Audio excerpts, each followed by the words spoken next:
11:41 p.m. The house was almost completely silent. Nkem Owoh sat alone, staring at a phone that had not rung for several minutes, yet in his mind the noise was unbearable. For years, millions had known him as the man who could walk into a room and make people laugh, but on this night there was no laughter, no audience, and no stage to hide behind. Instead, one disturbing question seemed to hang over everything. What happens when a husband begins to wonder whether the marriage he trusted is no longer the marriage he thought he had?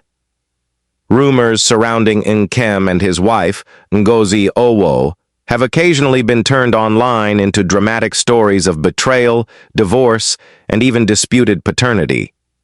There is no reliable public evidence establishing the sensational claim that a DNA test revealed children he had raised for 10 years were not biologically his, so that allegation cannot responsibly be treated as fact.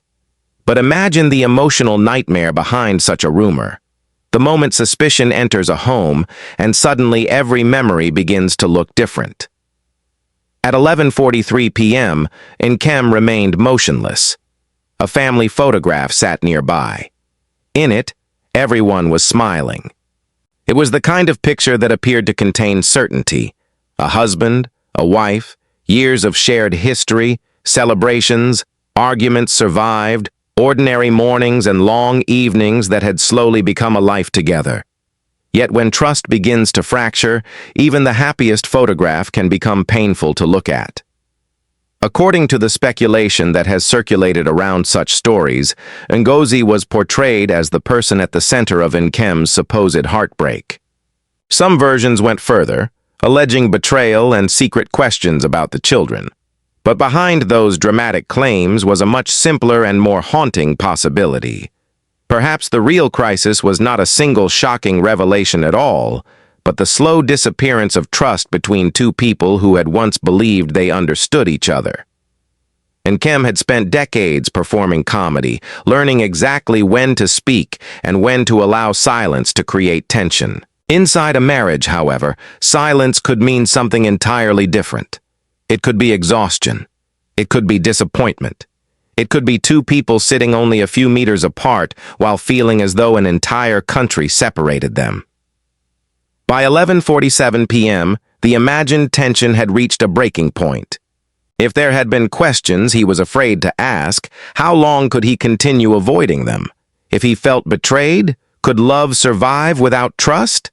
And if the stories about divorce were merely rumors, why did audiences find the idea of Nkem silently carrying private pain so compelling?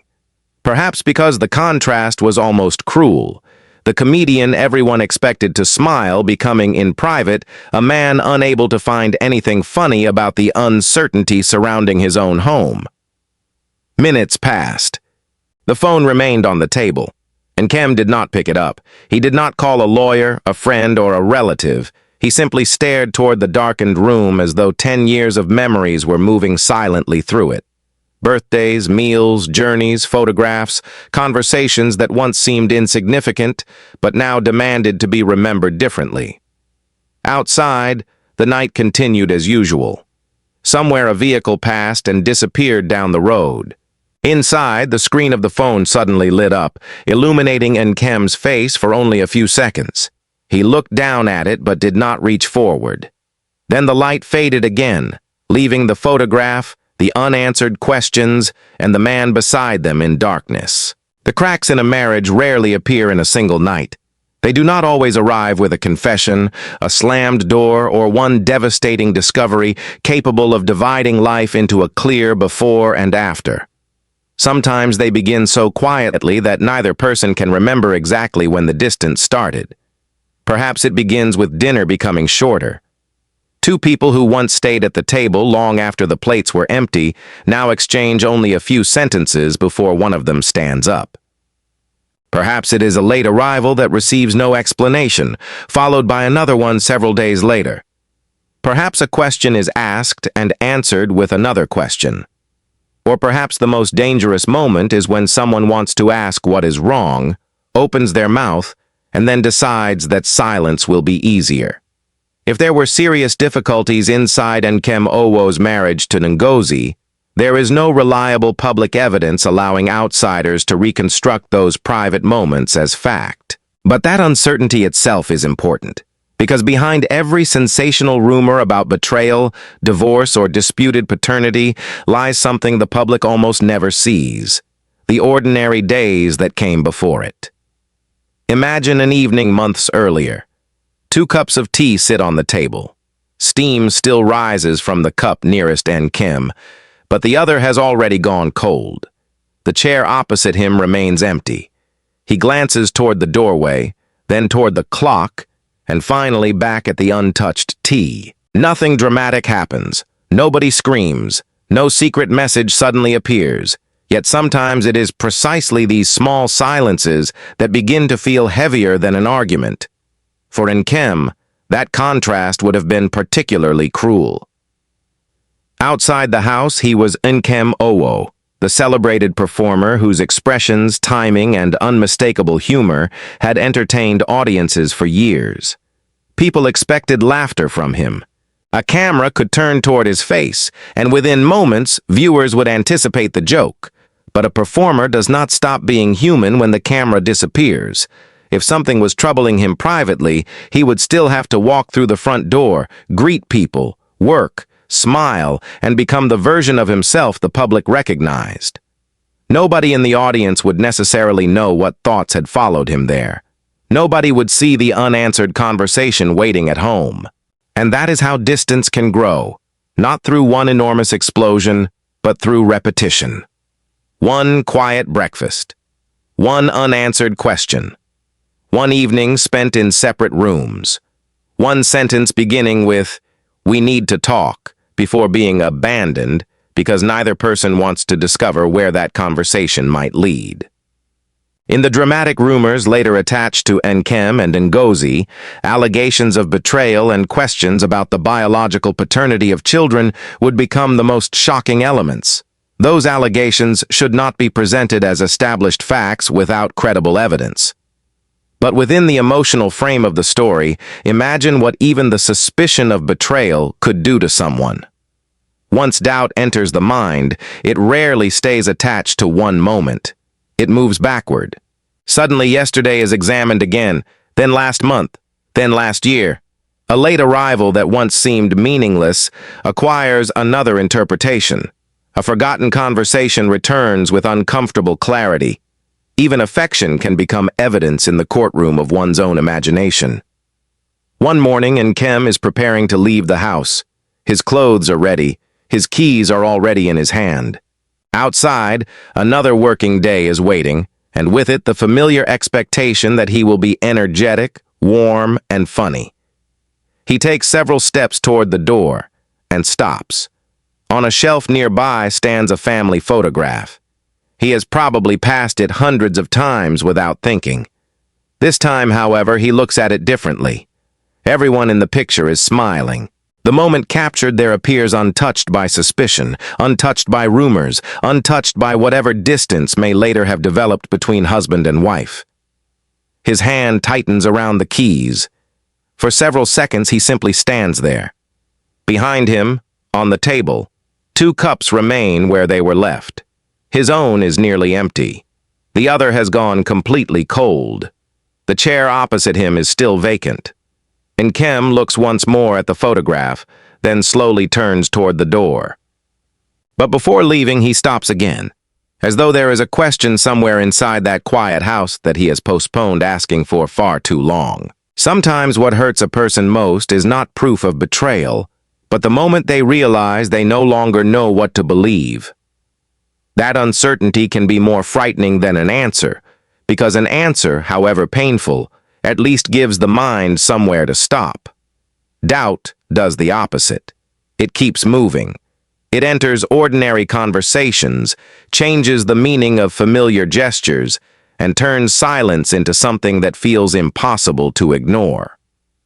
In this emotional reconstruction of Nkem Owoh's story, that is where the tension begins to accelerate. This is not evidence of what actually happened inside Nkem and Ngozi Owoh's private life. Nor should these imagined moments be treated as factual accounts of their marriage. They are a way of exploring what the loss of trust can feel like when two people who have shared years together suddenly seem unable to reach each other. Imagine Nkem coming home one evening and asking an ordinary question. The answer he receives is shorter than usual. Nothing openly hostile, nothing dramatic. Just a few words where once there might have been an entire conversation. He looks toward Ngozi, waiting for something more, but nothing follows. For a second, he considers asking another question. Instead, he nods. The conversation ends there. That should have been insignificant. Yet when trust is already fragile, insignificant things rarely remain insignificant. Hours later, he remembers the tone of the answer. He remembers the pause before it. He wonders whether he misunderstood something. Then he becomes frustrated with himself for wondering at all. The next evening is quieter. They are sitting only a few feet apart, close enough to hear each other breathe. Yet the room feels strangely large. A television plays in the background, filling spaces where conversation once belonged. Nkem glances across the room. There is a question inside him, but he does not ask it. Perhaps he is afraid the question itself will sound like an accusation. Perhaps he is more afraid of receiving an answer he cannot forget. This is how uncertainty begins to consume a person, not with certainty, but with possibilities. What did that silence mean? Why did that conversation end so quickly? Why does something that once felt natural now require effort? And when did he begin noticing these things? Nkem's public world would offer no place for such questions. Outside, people still recognized the comedian. They remembered performances, expressions, jokes, and scenes that had made them laugh. Someone might approach him with a smile, expecting the familiar Nkem Owoh they had watched for years. He could smile back. He could speak warmly. He could continue working. But if trust inside his private world had begun to weaken, then every public smile would exist beside an entirely different internal conversation. That contrast becomes increasingly difficult to carry. One part of a person continues through the day normally. Another part repeatedly returns to the same unanswered question. By late evening, Nkem is imagined sitting at the table again. This time there are no photographs in his hands, no mysterious documents, no dramatic evidence waiting to be discovered. There is only silence, and somehow that feels worse. He begins mentally reconstructing conversations from previous weeks.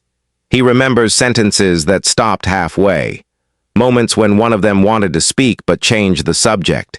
Even ordinary pauses now seem loaded with meanings they may never have possessed. This is the danger of losing trust. Once certainty disappears, the mind begins filling empty spaces by itself. Minutes pass. Ngozi is nearby. Nkem looks toward her and finally decides that he cannot continue carrying the question alone. He straightens slightly in his chair. His expression changes. For the first time that evening, the television seems impossibly loud. He reaches for the remote and turns it off. Silence immediately fills the room. Ngozi looks toward him. Nkem looks back. This is the moment. The question has been waiting for days, perhaps weeks. He opens his mouth. Ngozi. Her name hangs briefly between them. She waits. He knows that whatever comes next could change the atmosphere of the room completely. He looks down at his hands. The clock continues ticking somewhere behind him. 1 second, 2, 3. Then Nkem slowly shakes his head. Nothing. The question remains unspoken. Ngozi turns away. Nkem stays exactly where he is, staring at the dark television screen, where he can faintly see his own reflection. Two people are still sitting in the same room. Nothing has been proven. Nothing has been confessed. Yet between them lies a question that neither of them has answered. And Nkem is beginning to fear that tomorrow he may no longer be able to remain silent. There was no shouting, no door slammed against the wall, No secret message appeared on a phone, and no third person suddenly entered the story to provide an easy explanation for everything that had gone wrong. Instead, there were only two people sitting across from each other in a room they both knew well, separated by a distance that could not be measured in meters. In this emotional reconstruction, not a factual account of Nkem and Ngozi Owoh's private marriage, the first real confrontation begins quietly. Nkem remains seated. Ngozi does the same. Somewhere behind them, a clock continues to tick with an almost uncomfortable precision. For several seconds, neither speaks. Then Nkem finally asks the question he had repeatedly swallowed during the previous weeks. When did we become like this? Ngozi does not answer immediately. 3 seconds pass. Perhaps 4. Outside, a car moves along the road, its sound growing louder before slowly disappearing into the distance. Nkem waits. There is no anger in his expression now, only exhaustion. I am not asking about one evening, he continues. I am asking about us. Again, silence. Ngozi lowers her eyes for a moment before looking back at him. From her imagined perspective, the distance between them may not have begun with a deliberate decision at all. Living beside someone known by millions can create pressures invisible to the audience. Unpredictable schedules, professional obligations, public expectations, periods spent apart, and the strange experience of sharing a husband with a public image that seems to belong partly to everyone else. Nkem could walk into a public space and immediately become the man people recognized. Strangers could call his name, request photographs, repeat his famous lines, and expect him to smile. But the person waiting at home would experience a different reality. The departures, the late returns, the interrupted plans, and the years in which work could repeatedly enter spaces that were supposed to belong to family. Do you think it was easy for me? Ngozi finally asks in this reconstruction. The question catches Nkem off guard. He had entered the conversation believing he was the one searching for an explanation. Suddenly he realizes that another version of those same years may have existed beside his own. I didn't say it was easy, he replies. Then what are you saying? Another pause. The clock ticks. Nkem looks toward the floor and then back at her. I'm saying I don't know where I stand anymore. The sentence changes the room. It is not an accusation of infidelity. It is not proof of betrayal. It is something less sensational and perhaps more painful, an admission that certainty has disappeared. Ngozi's face tightens slightly. She seems ready to respond, but the words do not come immediately. Nkem waits again. 5 seconds can feel remarkably long when two people are waiting for a marriage to explain itself. Maybe, she finally says. You were not the only one who felt alone. Nkem says nothing. That answer is not the one he expected. For years, he may have imagined himself carrying the pressure of public life, performing, traveling, working, being recognized, and constantly expected to give audiences the cheerful version of himself. But what if someone at home had also been counting those absences? What if the same years he remembered as sacrifice were remembered by another person as distance? This does not establish anything about the couple's real private life. It is simply the emotional possibility at the center of this reconstruction. Two people can live through the same marriage and remember it differently. Nkem leans back slightly. Why didn't you tell me? Ngozi looks at him. Would you have listened? The clock ticks again. For the first time, Nkem has no immediate response. A vehicle passes outside. Its headlights briefly move across the wall before vanishing. Neither of them stands up. Neither leaves. There are no dramatic tears, only two people forced to remain in the uncomfortable space created by questions that should perhaps have been asked years earlier. Nkem begins to understand that the conversation cannot be reduced to finding a villain. If trust has weakened, discovering who first created the distance may not repair it. A marriage is not a courtroom where one person must necessarily leave with a verdict of innocence and the other with a sentence of guilt. Sometimes the damage lies in accumulated silence. Conversations postponed, disappointments never explained, assumptions allowed to harden into certainty. "Can you still trust me?" Ngozi asks quietly. Nkem looks directly at her. This time the silence lasts even longer. His lips part, but no answer comes. He looks toward the clock, then toward the dark window, then back toward the woman sitting opposite him. The question seems painfully simple, yet every year they have shared now appears to be sitting inside it. Nkem places both hands on the table. He does not accuse her. Ngozi does not defend herself. For several seconds they simply remain there while the clock continues counting a night neither of them will be able to rewind. But what Nkem is about to decide is no longer about who was right and who was wrong. It is whether he still has the strength to continue living inside a marriage where trust has begun to tremble. For years, Nkem Owoh had been associated with something almost impossible to separate from his public identity: laughter. Audiences knew the expressions, the timing, the sudden changes in his voice, the energy that could transform an ordinary scene into comedy. When Nkem appeared, people expected to be entertained. They expected the man who could make a difficult day feel lighter for a few minutes. But there is a strange contradiction in the life of a performer. The person capable of filling a room with laughter can still return to a house where nobody knows what to say. And in this emotional reconstruction of Nkem and Ngozi Owoh's marriage, not a factual account of their private relationship, that contradiction becomes impossible to ignore. Imagine the end of a long working day. Hours earlier, Nkem had been surrounded by voices. People had spoken to him, laughed with him, called his name, and expected the familiar warmth they associated with his public image. Perhaps there had been cameras nearby. Perhaps someone had repeated one of his famous lines and laughed before Nkem even responded. For a few hours, everything appeared normal. Then the work ended. The voices disappeared. The journey home began. By the time Nkem reached the front door, there was no audience waiting for him. He stepped inside and closed the door quietly behind him. The sound of the outside world vanished almost immediately. He removed his shoes.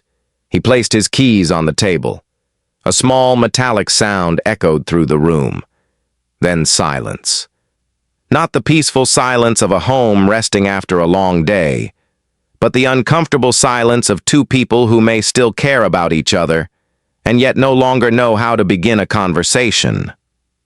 Ngozi was somewhere inside the house.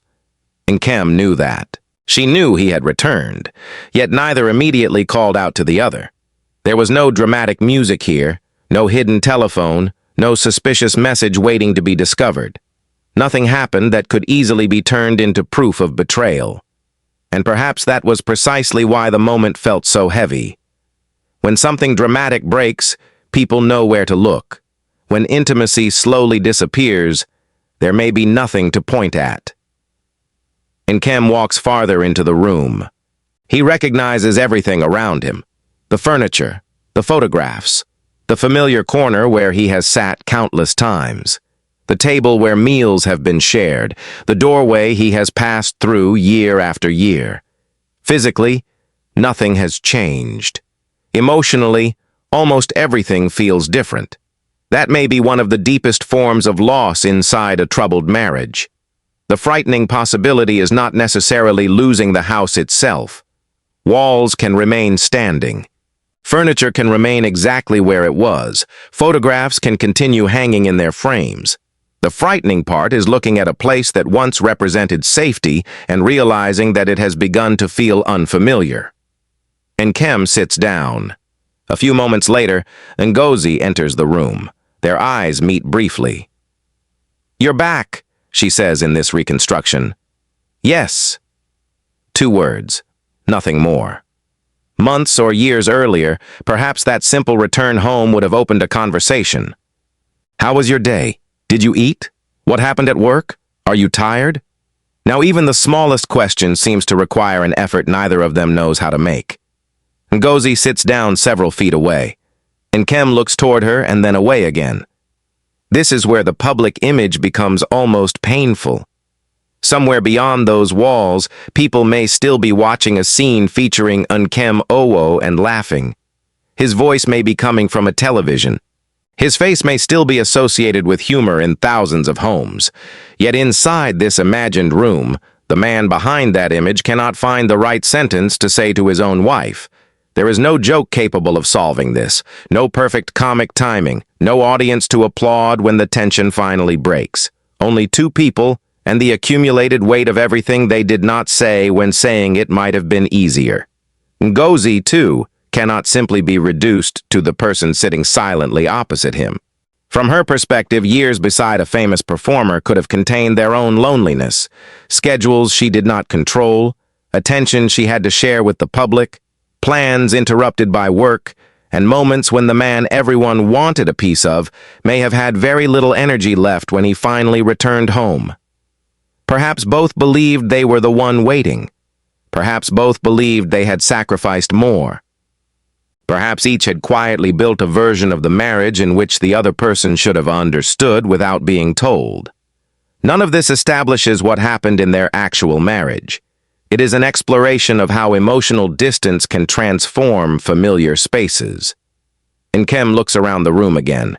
His keys remain on the table exactly where he placed them. His shoes are near the door. Everything tells him that he is home. Yet something inside him refuses to feel that way. He remembers returning home years earlier with stories he could not wait to tell. He remembers conversations that continued long after they should have gone to sleep. Now he measures every sentence before speaking. Ngozi appears to do the same. The loss is not loud enough for the neighbors to hear. There are no broken objects on the floor. Nobody has walked out. But something is disappearing nonetheless. The instinct to reach toward each other without fear. Minutes pass. Nkem finally rises from his chair and walks toward the hallway. Halfway there, he stops. For a second, it seems as though he might turn around and say everything he has been carrying. Ngozi looks toward him.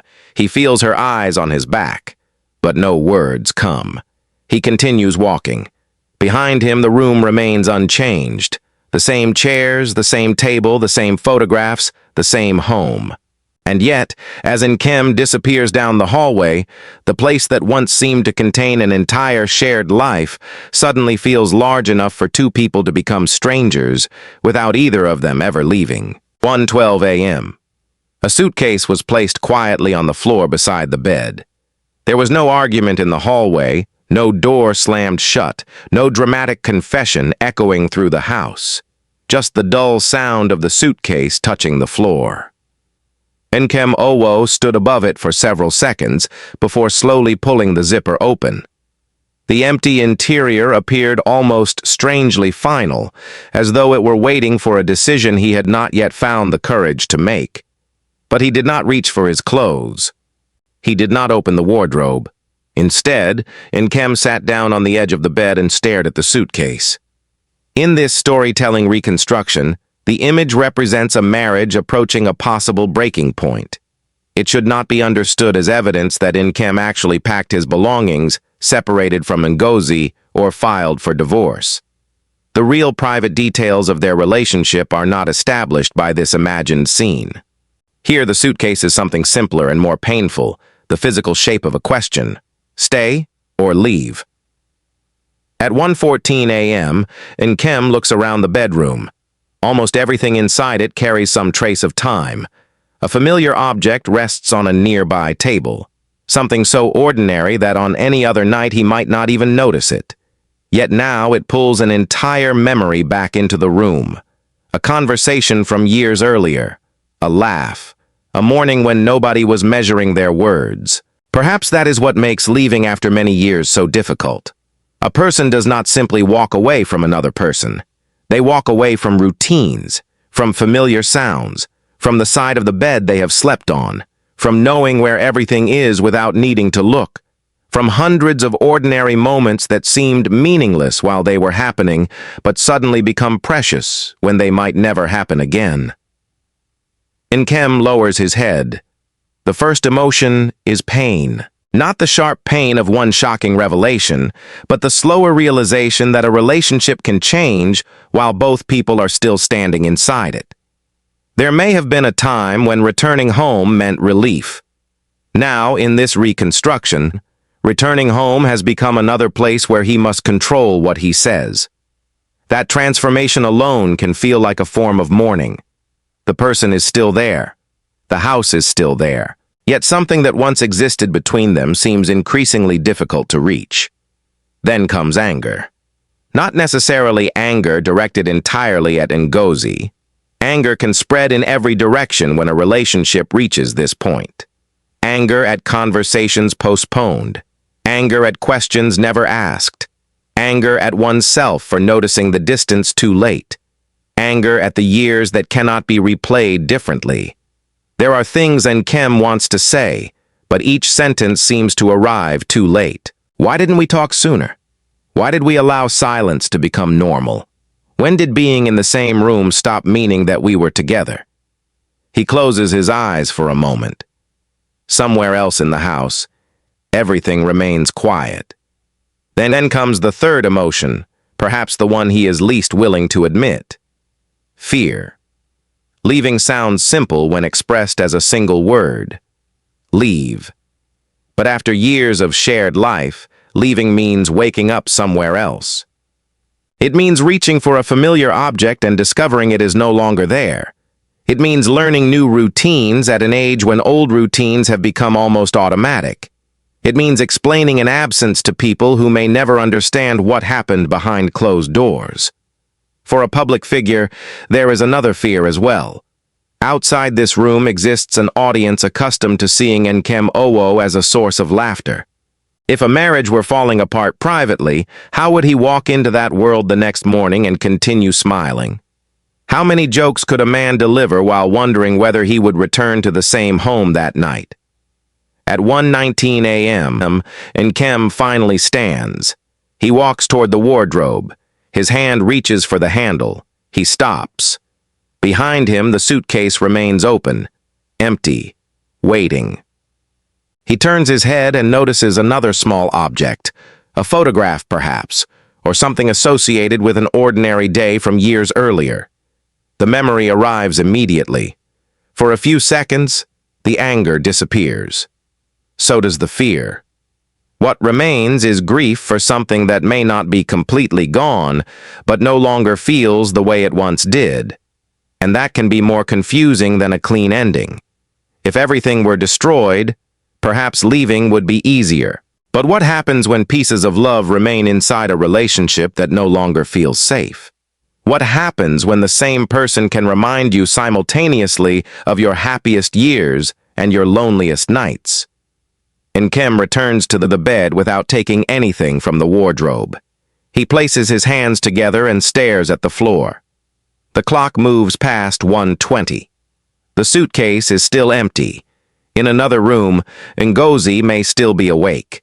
Neither calls the other's name. Neither knows whether the silence means the night is ending or the marriage is approaching a point from which it cannot return.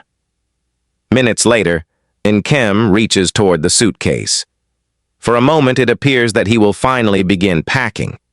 His fingers touch the edge of the open case. Then he stops again. He looks around the bedroom one more time. The bed, the familiar objects, the traces of years that cannot possibly fit inside a suitcase. At 1:23 a.m., nothing has been packed. But the suitcase remains open on the floor, and sometimes an empty suitcase can say more about a marriage in crisis than one filled with clothes. Not every separation has a winner. When a marriage reaches its limit, the person who walks away loses something, and the person who remains behind loses something too. Years spent together do not disappear because of one decision made late at night. They remain in photographs, in familiar rooms, in habits that continue automatically, even after the person connected to them is no longer standing nearby. In this emotional reconstruction of Nkem and Ngozi Owoh's relationship, not a factual account of their private marriage, the story begins to slow down here. The open suitcase is still beside the bed, but the question is no longer simply whether Nkem will fill it. The deeper question is what either of them would actually be leaving behind.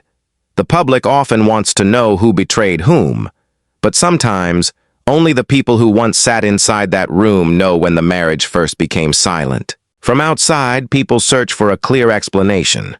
They want a moment, a mistake, a guilty person, something simple enough to place inside a headline. Real relationships are rarely so convenient. If Nkem felt angry, that anger would not automatically erase the good years. He could remember the distance and still remember the laughter that existed before it. He could feel disappointed and still look at an old photograph with tenderness. He could imagine leaving and still hesitate because the woman on the other side of that decision had shared years of his life. That contradiction is not weakness. It is what makes the possible ending of a long relationship so painful. At 1:30 in the morning, imagine Nkem still sitting near the bed. The suitcase has not moved. He looks toward a familiar object on the table, and another memory returns. Not a dramatic memory, just an ordinary one. A meal shared years ago. A joke that only the two of them understood. A journey during which something went wrong and they laughed about it afterward. A morning when neither had anywhere urgent to be. These memories do not answer the questions troubling him now. They make those questions harder. Because leaving someone you have stopped loving would be one kind of pain. Leaving someone connected to some of the most important years of your life can be something entirely different. And then there is Ngozi's side. The public cannot know every private thought she may have carried, every disappointment she may have swallowed, or every moment she may have experienced differently from Nkem. Living beside a recognizable public figure can create its own complicated reality. There may be pride, affection, and shared success, but also schedules, absences, expectations, and the feeling that part of the person you love is constantly being demanded by the outside world. None of that proves what happened between Nkem and Ngozi. It simply reminds us that a marriage contains two histories being written at the same time. Imagine Ngozi awake in another room. She hears movement somewhere in the house. Perhaps she knows the suitcase has been taken out. Perhaps she does not. She sits quietly, looking at the same walls that Nkem now finds unfamiliar. Those walls also contain her memories. If he leaves, she will not suddenly become free of the years they shared.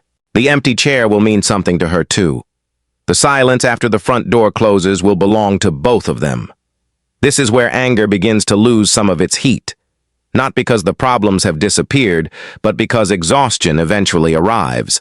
There are only so many questions two people can repeat before they realize that no answer will return them perfectly to the beginning. Nkem may want to ask why certain conversations never happened. Ngozi may want to ask why he noticed the distance only after it had become so large. He may believe he was trying to hold the family together. She may believe she had been waiting for him to see what was already happening. Both could remember the same year and tell completely different stories about it. Outside, another vehicle passes along the road. Its sound enters the house briefly and then fades. Nkem does not move. The clock continues forward. The night is becoming quieter now. There is no final confrontation waiting around the corner, no confession that suddenly explains everything. Only the difficult possibility that two people can reach the end of something without either one feeling victorious. Nkem looks again at the open suitcase. His anger is still there, but beside it now sits something softer and more difficult to admit. Grief. Grief for the conversations they once had easily. Grief for the version of the house that felt warmer. Grief for the years that cannot be packed away, returned or rewritten. Somewhere nearby, Ngozi may be carrying her own version of that grief, one the public has never heard and may never fully understand. The clock moves forward another minute. Nkem lowers his eyes. For the first time that night, the question is no longer, who was wrong? It is something much quieter. How do two people say goodbye to a life that once belonged to both of them when neither can identify the exact moment it stopped feeling like home? 5:36 a.m. The first light of morning had begun to reach the windows, But inside the house, almost nothing had changed. The suitcase was still there, resting near the door exactly where it had been left. There was no dramatic revelation waiting beside it, no message, no DNA result, no third person, no final secret capable of explaining an entire marriage in a single sentence. There was only a quiet house after a very long night, and a man standing inside it who seemed to understand that some decisions become heavier precisely because there is no simple villain to blame. In this emotional reconstruction, not a factual account of Nkem and Ngozi Owoh's private life, Nkem slowly walks through the living room. His steps are quieter now. Hours earlier, his thoughts had seemed to collide with one another. Anger, uncertainty, disappointment, fear. But as morning approaches, even those emotions appear exhausted. He passes the table and notices that one chair is slightly pulled away from it. The cup of tea from the previous evening is still there, cold now, untouched. For a moment he looks at it, perhaps remembering how ordinary that cup had seemed when it was first placed on the table. That is the strange cruelty of endings. Objects rarely understand that anything has changed. A chair remains a chair.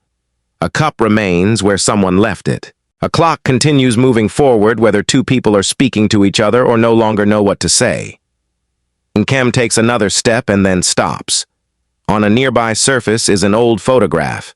He has seen it many times before, but this morning he reaches for it. Two people from years earlier stand beside each other in the picture. They look younger. The distance that now seems to fill entire rooms is nowhere to be seen. Whatever problems may have existed then appear impossibly far away. There is something almost painful about photographs like this. They preserve a moment without preserving what happened afterward.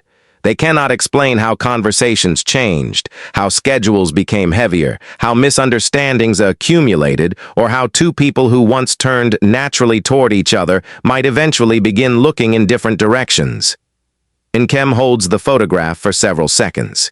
He does not cry loudly. He does not throw it across the room. There is no anger left that needs to break something.